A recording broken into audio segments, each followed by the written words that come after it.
Hi, my name is Stephanie Miele, and welcome to the Women Divers Hall of Fame 25th anniversary of Voices Beneath the Waves. This is a series that we do highlighting a member of the Women Divers Hall of Fame and listening to her journey, understanding a little bit about career paths, and at the end of the day, just looking for a little bit of inspiration and connection points. This month's guest is Nathalie Lasselin, and I would like to welcome her to the podcast. Good Hi, afternoon, Nathalie. Nathalie. How are you? Good. How are you? Excellent. Good, good. Thank you for joining. Thanks for the invitation. I'm excited. Yes. I've done my homework. I wanted to just read a couple of snippets from your bio and then start asking you all of the questions. So, you are a multi-award-winning underwater cinematographer. As a technical diver and instructor, you have filmed and explored deep wrecks, caves, and bodies of water in more than 50 countries, including the Arctic. Um, you're pursuing a better understanding of the planet through documentation and sharing concern for freshwater resources. It's a concern that many of us share. You have articles in international magazines. You do event lectures, but your drive is to bring people together and empower them through relations with their own environment and ultimately a higher quality of life. Because at the end of the day, when we're looking at environment, the human aspect and respecting but also being able to utilize resources that we have, there's a connection and a balance to strike. And then I am going to ask you about the Urban Water Odyssey project, but that's a lot. You've done a tremendous amount, and I would like to kind of fast or back up to how you got started. So, if you could kind of take us through your journey from maybe university or how did you get started? Like, tell me about it. Yeah, well, my path, is a kind of a funny one because I'm from France. And as I often say, it's not because of Cousteau that I started scuba diving. In fact, I was a filmmaker. I went to university in Paris and then in Montreal in Canada to study filmmaking. And I started my journey at the National Film Board of Canada, working on various documentaries.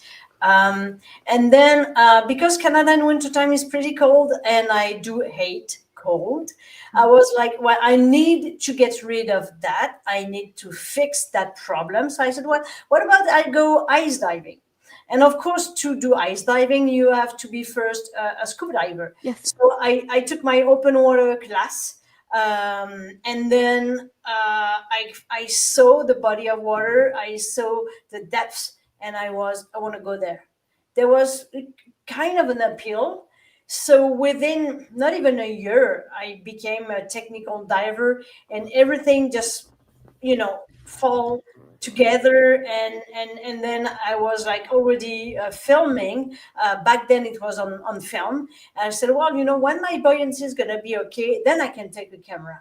And everything started like that. And then I started to do my own film. So at first you're like a new diver, so you're so keen about well, everything about diving. So the first film I did was Facing Darkness, which was about cave diving, because I wanted to demystify, and it was 2007 or 2005. I did that one, so like 20 years ago, and it was kind of really different back then. So first it was about the sport, the activity, just to make people understand about it, about that journey. And then slowly it became more about the story of shipwrecks or the story of a specific place.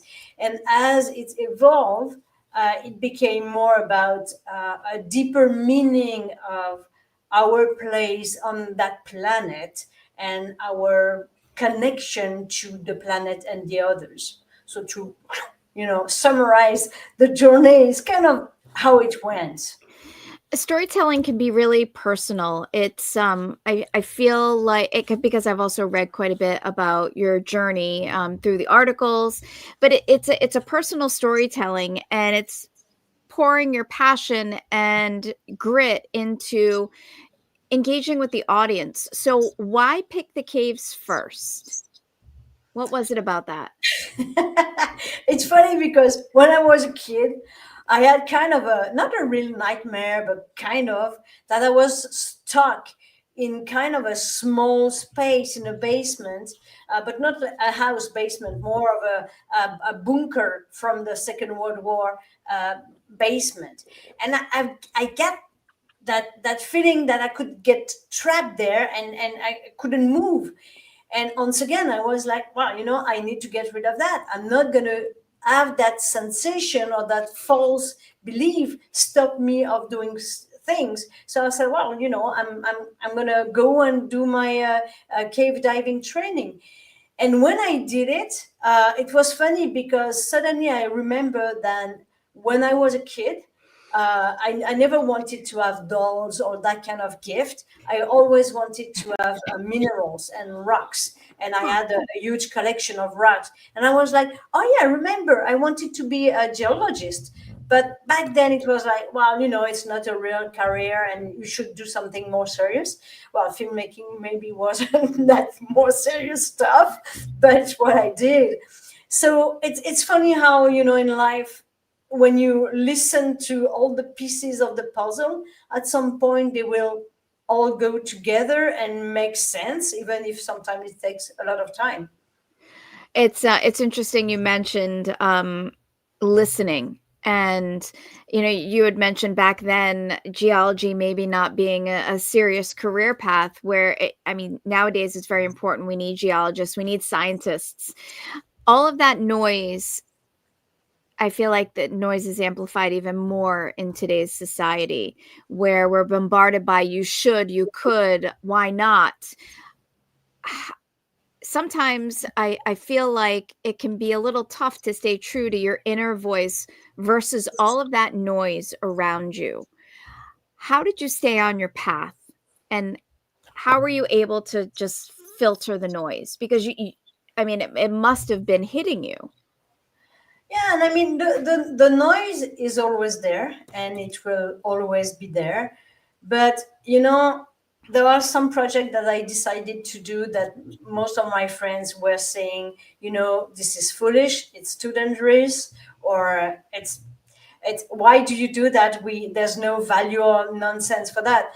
But I always ask myself the following things, like one day I will hopefully be an old woman, and I'm going to ask myself, so what about what you wanted to do? Did you ever try? I'm not talking about succeeding, because success is not always in your hands. There's a lot of parameters that you cannot control. But did you at least try and did your best to reach those goals?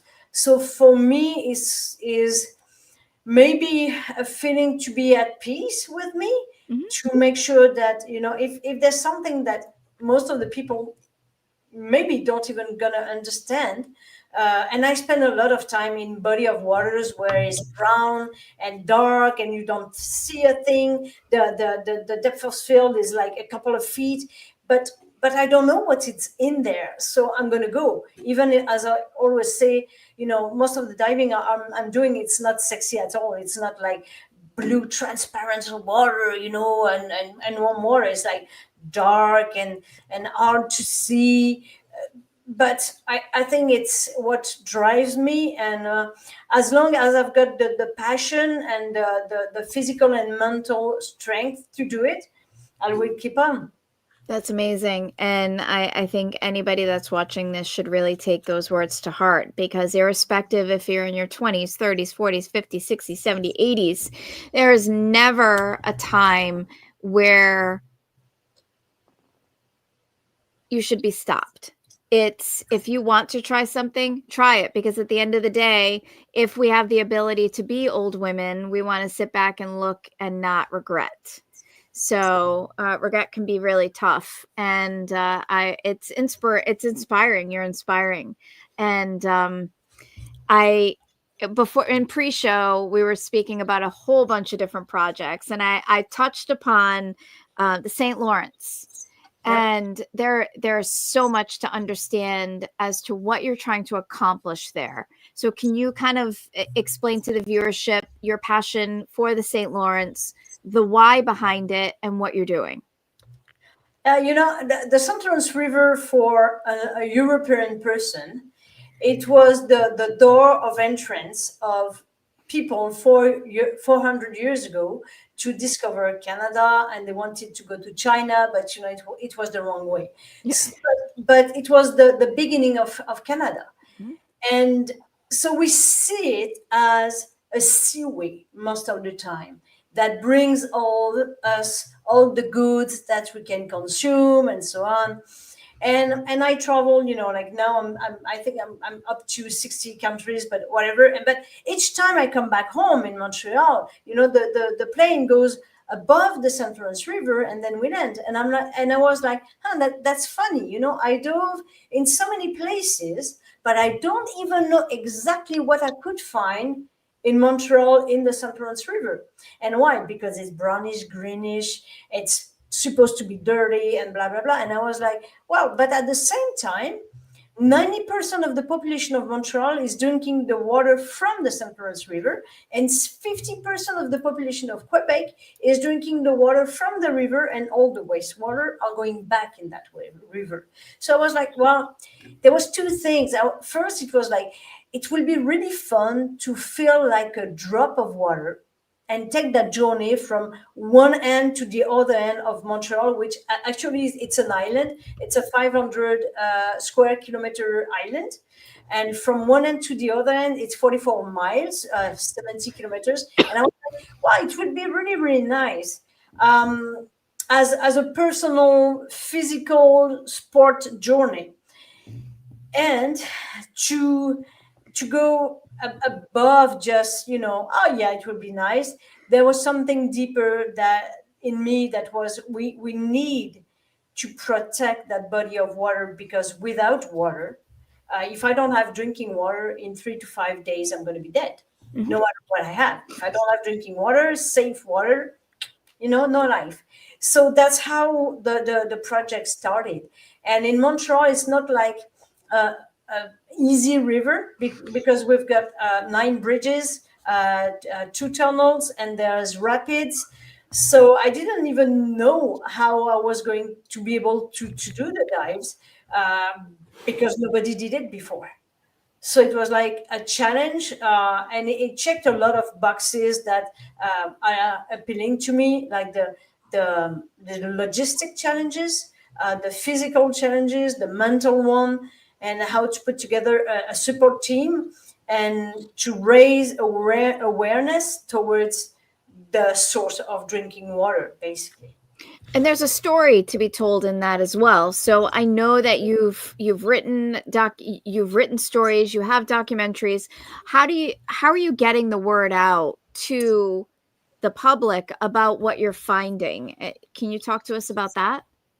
Yeah, well, in Quebec and in many places, I give a lot of lectures for all kind of organization, and goes from jail to governmental agencies to schools to elders, university, all kind of people. This is a way to share the information, and even if that takes a lot of time, at some point I really enjoy that way of sharing, because you can have a conversation at the end of it.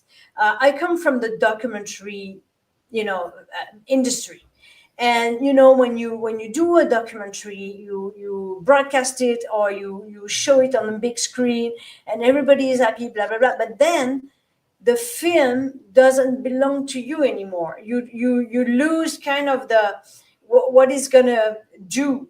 So if even like for that dives, that project, we had a documentary on TV. I wrote a book about it, and then I gave lectures, and I do some project with schools, to do some cleanups as well, and with the citizen in Montreal to do some cleanups.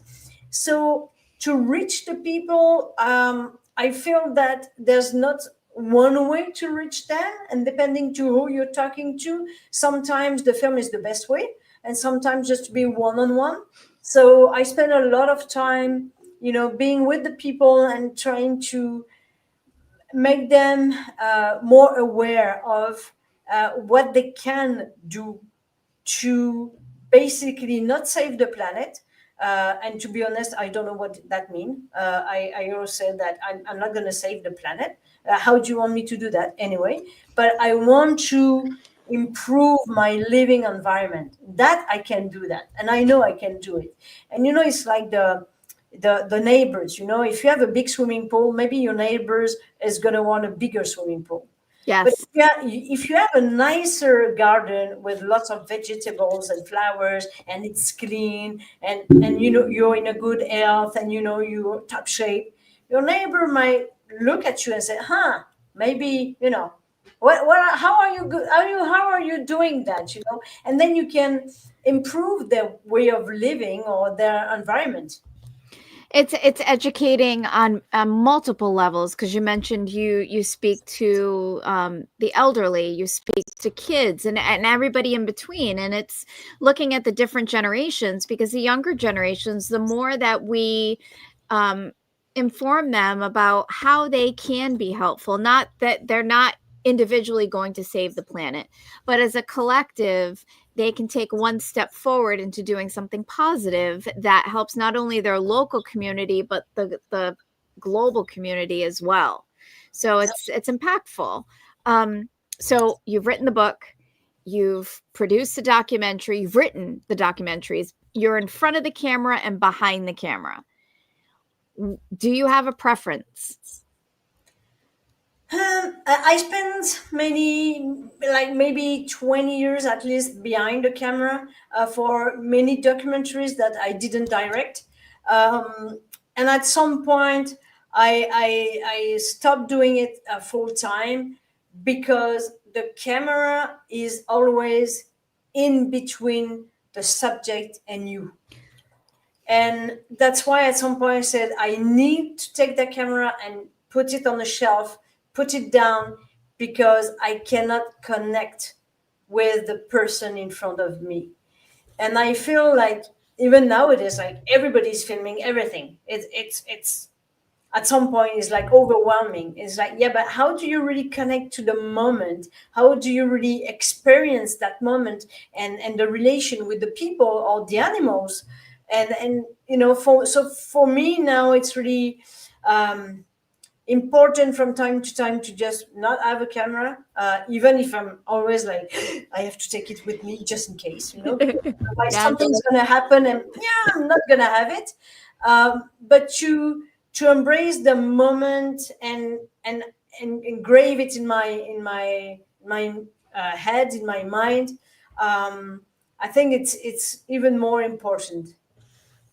Yeah, I mean, in today's society, having that personal connection, I feel like sometimes it's being lost because we constantly have our phones or are videoing ourselves, or especially, and I see it more and more with the younger generation simply because I'm surrounded by kids. I have a kid. I see that. So it's definitely interesting to have that perspective of having that camera between you and the subject and losing that emotional connection point. It's I've never heard it described that way, and it's really interesting. Yeah, I when I started my career, I worked in a war zone, in different places where the people in front of the camera were in a vulnerable position, and they were really humble and generous to share their stories. I went to Yemen, I went to Africa, in places where the situation of women were really, really hard. And so when they opened their art, when they shared the stories, and you just behind the camera and looking at all this technical stuff and all that, it's like there's no exchange in between the two people. Yeah. So that's why it was like I always needed that. I needed to put it on the side and to have a more direct uh, relation with people. So that's why, even if when you're doing lectures, sometimes it's hundreds of people, sometimes not that many people, but one person at a time who gets the attention, for me is just like a gift. Ah, I love that. I love that. You've been so many places. Do you find yourself drawn to going back to a specific place? That's an interesting question. Um, Most of the time when I've got some project, I might go back, like doing like 3, 4, 5 expeditions, and then when I feel that I cannot do something more about it, then I go to another project. But there are, yeah, some places where I'm always happy to go back. Sometimes it can take me like 5, 6 years. I don't go back there, and then it's like, oh yeah, that's a nice one. And sometimes really deep, and sometimes it's just like 15 feet of water, and it's just being there, just looking at some of the small creatures, and that's enough. I love it. I love it. For me personally, I'm fascinated by the Arctic. And I know you've been there and I know you've done stuff with Royal Geographic. Can you talk to us a little bit about your experience in the Arctic and what you've seen? Yeah, so I'm going to the Arctic every year for the past 10 years, for different reasons. Sometimes it's for filming for Nat Geo, for France Télévisions, or private companies who want to do their own documentaries regarding what is going on with climate change, plastic pollution. We did the Northwest Passage, so I could give a lecture about what we can see underneath. And the past 3 years, it has been pretty hard because the flowage is less and less predictable. So I think this year when I came back, I go back in general in May or June. And when we came back, I was like, well, I could see the end coming, because we have huge storm of winds that we didn't see 10 years ago. So we can have like the camp and all the tents, going down and having to rebuild everything. And it's harder and harder. So even it's one of my favorite place to dive. I love iceberg diving because it's so ephemeral. It was not there last year. It will not be there in a couple of months. And every single day it's changing. And it's like a huge cathedral. And you never know if you're gonna have access. It's alive. It's the ice. It's a harsh planet. You as a person, you are so small, you can't control anything. So I love that environment.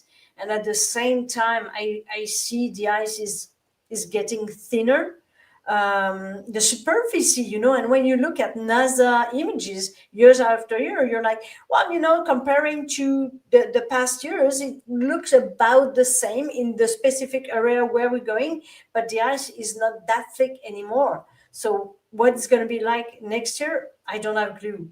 But Hmm. still, it's just amazing. And the First Nation people, the Inuit with who we are working, they're just amazing people. That I love them. They are always laughing. The life condition is hard. The past we have as a society is not the best one. There's a lot of hurt that has been done, so we have to have a reconciliation. But working with the younger people is just amazing. It's Tell me about for those people that are not familiar with the Inuit people, can you explain a little bit about where they are and a little bit about their heritage?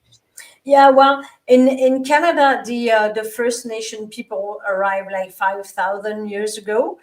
There was archaeological proof of that, so there was a migration. So there's a lot of different tribe or community of First Nation, and in the Canadian Arctic, the newest kind of province is and territory is called Nunavut, which has been created in 1990, and it's mainly Inuit people who live there in small hamlet, and there's no road in between the hamlet. So that means that if you want to go from one hamlet to the other one, which can be like 300 kilometers apart, well, you take your boat in summertime, or you take your skidoo in wintertime, or in the spring, and that's how you can connect. Or you have a way to and a financial mean to take a flight. And so the way they used to live was a nomadic lifestyle. But in the 40s and 60s and 50s, they have been, put in hamlet, so that they don't migrate anymore. And their way of living was hunting, fishing, and that's about it, because there's no tree. You can't really harvest a lot of thing. There's a couple of plants, but that's it. So it's really hunting and fishing. So nowadays, with the climate change, it's harder for them to go back to that way of living. And the new generation is stuck in between wanting to be like the people in the south, and I am in the south, believe it or not, even if I am in the north of you, but for them I'm someone from the south. And so they see on their phone, that way of living, but they have, their ancient way of living that they want to keep alive, the language.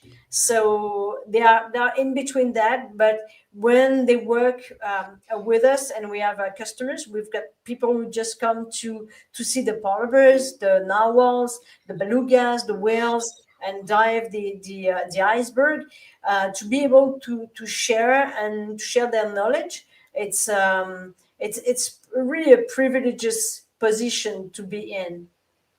Oh, it must be amazing. And just seeing it from their perspective and looking at the generational changes, especially with with the internet, with social media. I mean, that I remember when I first had email, it was a brand new shiny thing. But some of these generations are growing up with that. But then you see the older generations that are trying to impart this wisdom. So I really feel for the younger generations, because that pull must be very difficult for them.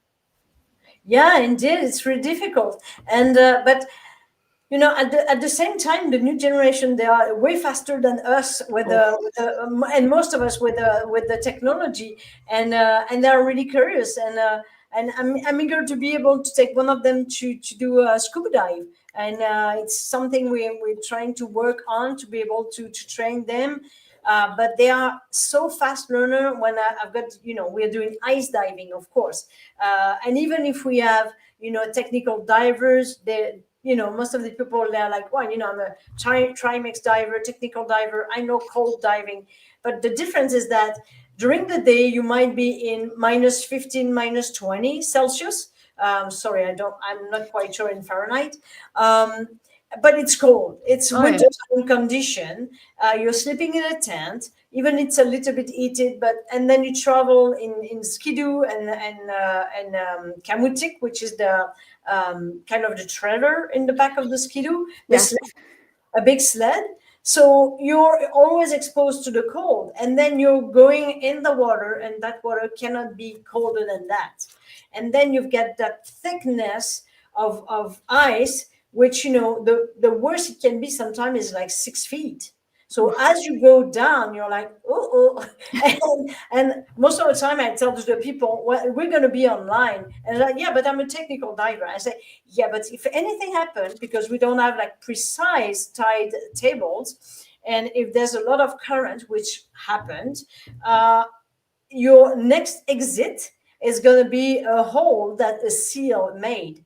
So, you don't want to take that chance. So we Yeah. always on a rope, even if, some people, they do have the training and the ability to do those overhead environment Mhm. dive, with a lifeline. In those conditions, not really in that period of time.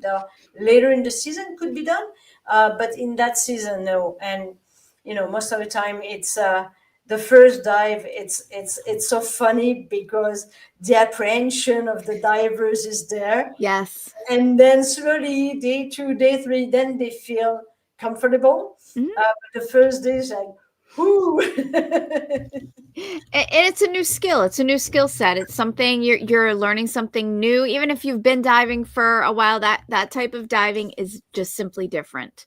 Mhm. And to be able to experience that and go into it with an open mind, enthusiastic, it is awesome to watch. I remember uh, eons ago when we did our open water students, when we taught them, just seeing the looks, like the eyes wide open. It's magical, simply magical to see that excitement and awe and passion and wonder all in one just little section of their face. Yeah. I love it. I love it, love it, love it. So we we have different people watching this live, and then people will be watching this at different points. And I really like to ask the people that I'm interviewing if you can give me an example of a hard time, or maybe where you had to make a difficult choice, and what your mindset was like, and how you either overcame it or chose to look at it. Is there something that comes to mind? Um, you mean like, for example, in a diving situation, like on a close call situation, something like that, Uh, or Diving, life, career, different paths chosen. It could be anything where you came up against maybe an adversity, and how you overcame it. it's funny. I think adversity is kind of there all the time. You know, when the past is not written, and when you're trying to do something that's there's no guideline, there's no book, sometimes no one to ask. Adversity is there. Um, for me, there's two things. And when I did my big traverse, my 44 miles series of dives, I became hypnologist. So you see what I mean, Mhm. hypnologist. Because I was there's two things: what my brain make me think or believe, what is the reality, and what are my emotions. Mhm. So for me, it's always important when I'm really against adversity. The first thing is like, I'm French, so I'm gonna scream. I'm gonna let it go. I'm gonna say things like, all those words, and be mad or whatever, or sad, or I'm gonna let go the emotion because I have to. That's my personality, and that's the way I am. If it's going good, you're gonna know it. If it's going bad, you're gonna know it alike. And once it's done, out of the plate, then it's like, okay, so what is the situation, what can I do? And then I enter in a really analytical mode, and I always make sure, like, for example, if it's a fear or an apprehension, to understand, is it a real one or a false one, someone that gave it to me. Sometimes you got some apprehension, but it doesn't belong to you. It's because someone from your family, your friend, your partner. So I try to make the difference in between those two. And then let's pretend it's of a fear that doesn't belong to me. Then I work on me. It's like, put it on the side.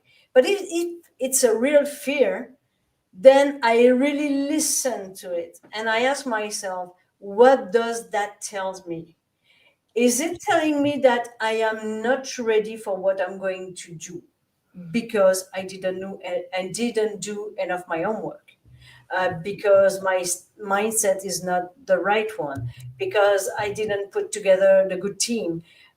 So I go through, okay, what does that fear tells me? And then I answer the questions, and then I can move on. And sometimes the question is like, okay, am I the good person to do that project? Does that project is important enough that my level of commitment is going to be there, not for just one dive, one day, but for the length of time it's going to take. And when I did that traverse, the preparation took me a year. Oof. It was a lot because it was complex, and I wanted to make sure, and I did a proof of concept dive, like the distance of a half marathon, because it was a symbolic number. and, Yes. and I run marathon and half marathon in the past, so for me it was a reference. Mhm. So I always try to have a specific reference. For me, those are kind of stick you put on the map as reference that you can rely on. So I always try to put those points, that I can refer to. That's really good advice. I mean, being able to ask to let the emotion out. I'm Italian. I do the same thing. You're gonna know when I'm happy. You're gonna know when I'm upset. Um, but getting that out and then start asking yourself the questions, but not from a place of um, anger or disappointment. It's truly asking yourself the questions and understanding why, and just kind of sitting in that for a little bit. And the more questions you ask, and if you're honest with yourself, I think that really opens up a pathway forward. And then having those goals set, I mean, that preparation of a year, that is true commitment. But there are waypoints that you have to hit, and just like training for a half marathon or a marathon, that doesn't happen overnight. That comes with preparation, and that comes with successes and failures. So I think people that are listening to this, if they can maybe pull anything out of what we have been speaking about, I think what you just hit on was brilliant.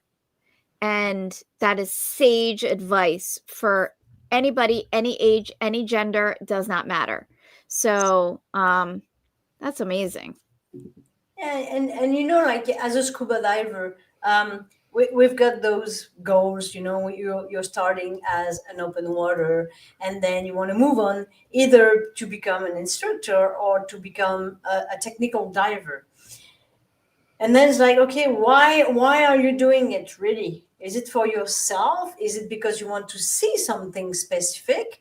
Or because you still want to be part of the team or the gang, or and or the clique of friends, and you have to, and sometimes you're like, yeah, but it feels like it's too much for me, but I want to belong and bound with those peoples. And sometimes there are hard decisions, and you have to say, well, you know what? I'm just gonna let you go and do that dive because I don't feel for me that it will be safe if anything happened. And I remember there was a push dive in a cave that I was supposed to do with a diver, and the third diver arrived, and he said, well, we're going to do it, the three of us, which is the perfect number in many, many situations. But in that precise situation, we were far away from the entrance in a tiny, tiny, narrow gallery, and I was, if anything happened, three people for me is way too much. So I said, you know what? I really want to do that dive, but I'm just going to let you go because I don't believe we will be able to go through the situation if something goes wrong. So I'm better say, you know what? I will not do the connection. Fair enough. I will let you go, but I'm not going to put myself in that position that I already have a big enough doubt that I know that if something is going wrong, I'm going to go back to that thought, Mhm. and I will maybe not be able to solve the problem, or not the good way. So sometimes it's really like asking you hard question that you may not like the answer on the moment, but then it's like, the cave is going to be there, the wreck is going to be there, and the animals, they're not going to disappear during the night. So maybe tomorrow, maybe in a month, maybe in a year. That's all good. That's great as well, because I think for a long time, many of us have kind of pushed our intuition and our sixth sense down because we wanted to prove ourselves. We wanted to be part of the group. We were afraid of other people's opinions of us. And to be able to say, no, that's not for me, is powerful. And I think more people need to do that, whether it's in scuba diving, whether it's in life in general. And it, as a parent trying to parent a teenager at this point in time, everybody's opinions seem to be very important. And there was something, I think it was Eleanor Roosevelt who said, other it's none of our business what other people's opinions are of us. We can't change them, nor do we have any right to. People are going to have an opinion of you regardless of what you do. So you can either people please or you can please yourself. So, but that can be a hard lesson sometimes, or something to hold on to, because it's a very personal thing. Yeah. And there will always be the damn if you do, damn if you don't. Yes. Yes. So and I think as we age and the wisdom starts to filter in, I call the gray hair my wisdom hairs. You're learning those lessons and having those experiences, which you have the privilege of passing on to others, and to, in a way, mentor different people. And I wanted to hit on that. I know we're I could talk to you for hours. But what does mentorship look like to you? And was there anybody in your lifetime career path that really helped you? No, not really. I can't. I mean, I can't really say there was someone really close to me that could who mentor me, but there's a guy that I did an interview when I did my film Facing Darkness, and we talked from time to time, but not a lot. You must know his name, Jim Bowden. Oh yeah. Yeah, and when I did that interview, I was so shy, and he kind of didn't like the cameras, and it was 10 years after the world record he did. And when I did the interview, the answers he gave to my questions were things that I kept in my head for many years up to now. Kind of motto to sometimes give me more motivation or perseverance to keep going. And it was not a direct mentor, like having regular conversation, but that conversation, and because I was filming and editing the film, so you listen over and over and over again, and that became a couple of his answers became really a motto to whatever is gonna happen and whatever people are gonna say, if it's important enough for you, just do it. Yes. And at the end, it's like the only person who's going to be with you in your life from the beginning to the end, it's you, nobody else. Yes. So having that tough conversation with yourself and asking yourself those questions and really truly listening, because it, you got to love yourself and you got to listen. And it's I think it's important, especially nowadays, to listen to that little voice in the back of your head. So I'm not sure if there's been I'm oh, here we go. There are people writing in. So Christina's saying, outstanding interview. Great to hear your voice and stories, Nat. A big hugs from Adam and I. So you must know Christine. Yes, indeed. Yeah, yeah. A great diver and a filmmaker as well. Yeah, yeah. Doing amazing work everywhere in the world. I Yeah, love it. it's in what we're doing.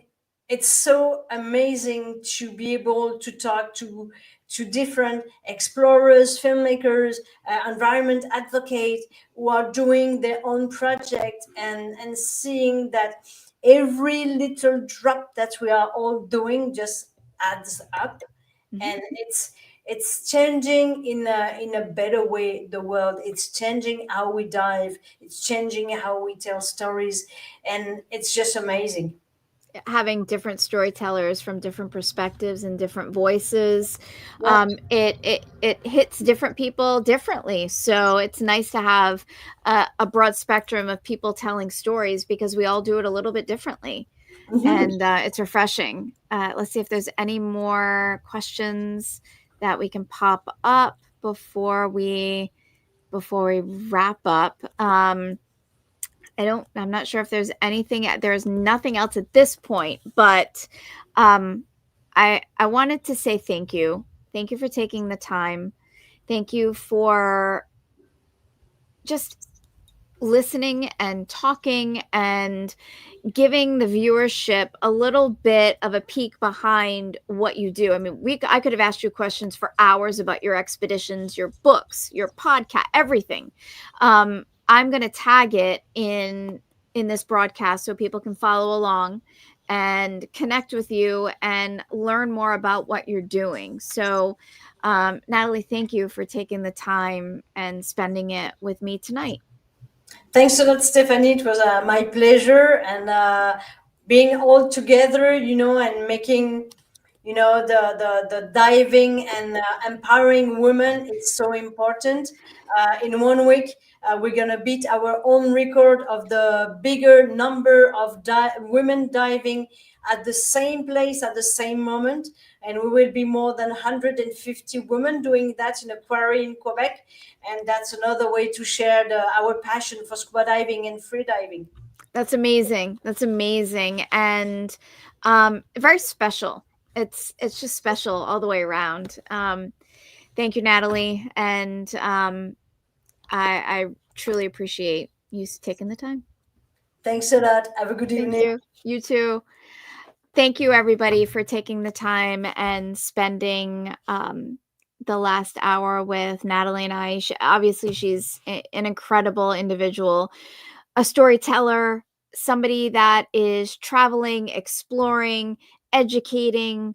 It's she's a dynamic individual that I think all of us can learn from, in addition to being able to provide sage advice to anybody.